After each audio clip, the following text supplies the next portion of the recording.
Moving forward to our last element that makes PLG imperative, which is nothing else from product experience.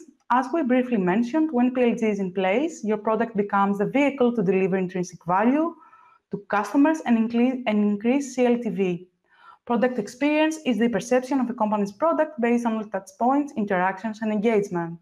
So why do we need it?